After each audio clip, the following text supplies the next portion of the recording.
Horror games have been with us for decades, but it's sad to say that the genre isn't getting much attention lately, with modern games not cutting close to the quality of games we used to have back then. If you are looking for games that are actually scary, here are my top 10 picks for the scariest horror games you need to play at least once in your life. The Amnesia series holds a special place in my heart for a very good reason. These games take the simple concept of running and hiding and elevate it into a uniquely terrifying experience. I mean, I've played horror games with cat and mouse chase gameplay before, but nothing comes close to what this game offers. Dark Descent leaves you completely defenseless in this super creepy dark castle being chased by terrifying monsters, while most of the games in the series are awesome in their own way. My two favorite picks are Amnesia the Bunker and Dark Descent. However, I would recommend you go with Dark Descent. This game has everything that you'd expect to see in a horror game: a hauntingly dark atmosphere, immersive sound design, and this impending sense of dread that makes this indie title on par with big budget horror games.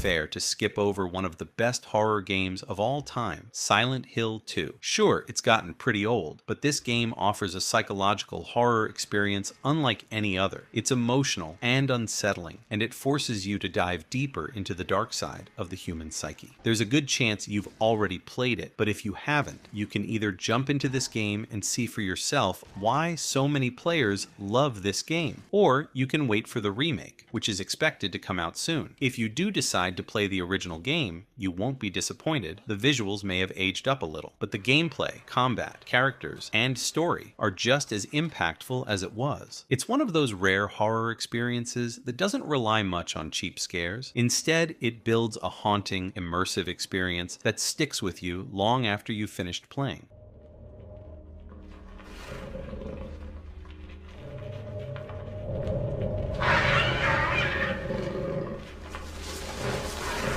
Until Dawn might not be the scariest horror game on this list, but it surely offers one of the best choice-driven horror experiences I've ever had. It's been a while since the game was released, and we can see that from the visuals. It makes you feel like you are not just playing a game, but watching a horror movie, making choices that decide the fate of the main characters. The game makes clever use of jump scares, environmental challenges, and quick time events that often catch you off guard, spiking your heartbeat. The story itself might not be completely unique, but it's definitely airtight with multiple endings depending on the choices that you make throughout the game.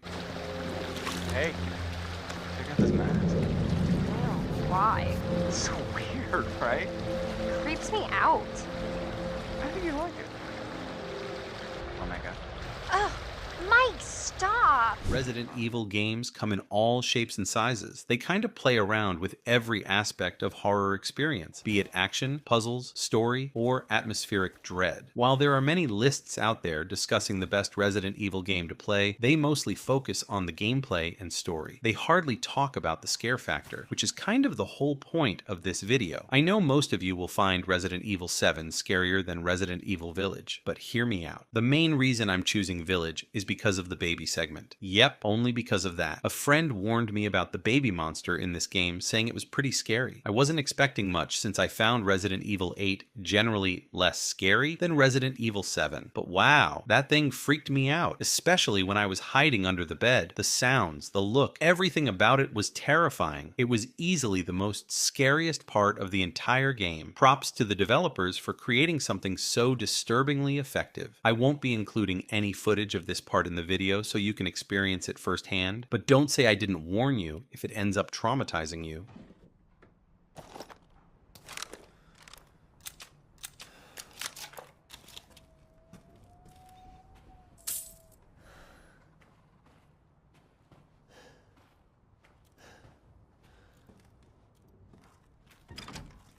When it it comes to horror games, the Evil Within series offers two solid entries, but I think the first game truly shines in almost every aspect. The Evil Within one keeps you on your toes with its unpredictable nature. You never know what's going to happen next, or what you should or shouldn't do, making every moment tense and thrilling. Sure, the first game's plot might be more complex and harder to follow compared to the second, but that only adds to its mystique and appeal. The unpredictability keeps you engaged and always wondering what's around the next corner, unlike its sequel, which loses its edge over time for some reason. But the first game makes you feel vulnerable all the way to the end with its horrifying atmosphere.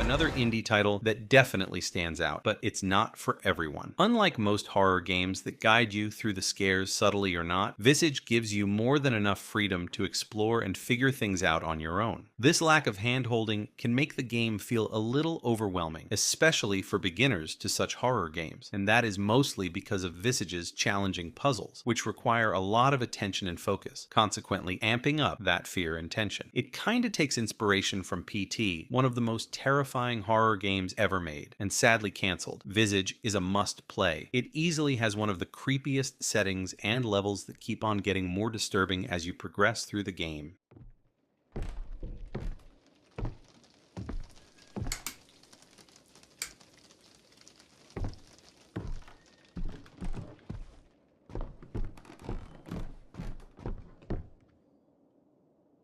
Soma is, by far, one of the greatest story-driven horror games ever made, and I don't say it lightly. This game offers a story that grips you right from the very beginning and messes with your head, making you question reality. And, while many fans love it for its terrifying monsters, I think the psychological horror in Soma is what makes it so great. This game perfectly mixes all the traditional horror elements without overdoing any. Although the game world isn't completely empty, it somehow manages to create this sense of loneliness and hopelessness that slowly creeps up on you. But the thing that I loved the most about Soma is how it ended things with such perfection. It's probably one of my favorite endings in a story-driven video game, let alone horror games.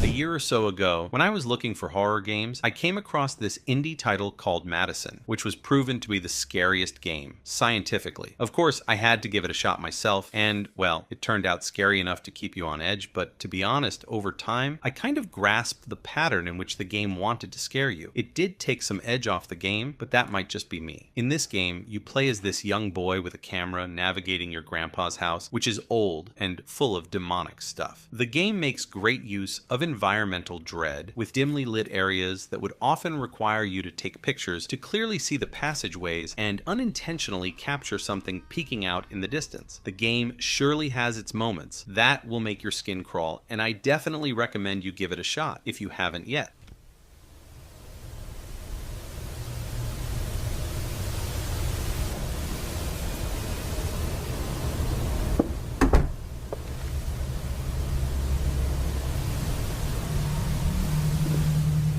I still remember how much it hurt to wear that thing.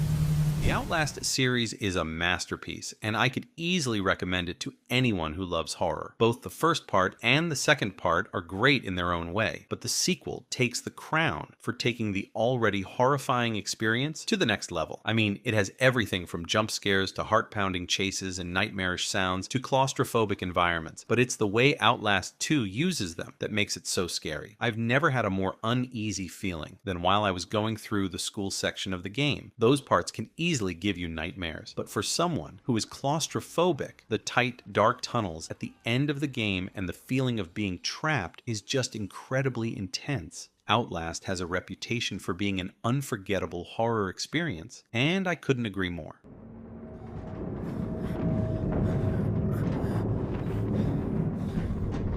Please, Blake.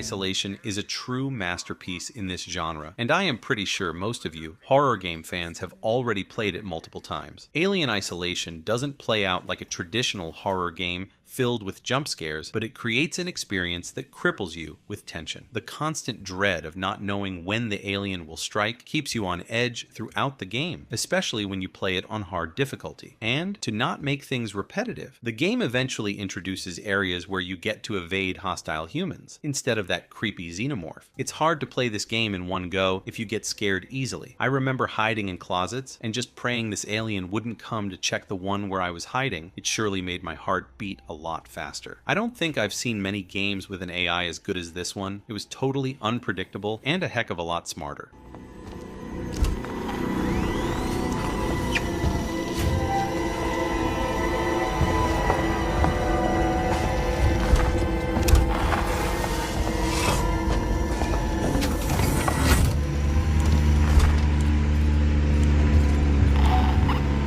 With that, we have reached the end of this list. Let me know which horror game scared you the most and which one you still haven't played yet. Also, if you enjoyed watching this video, make sure to hit that subscribe button to see more content like this.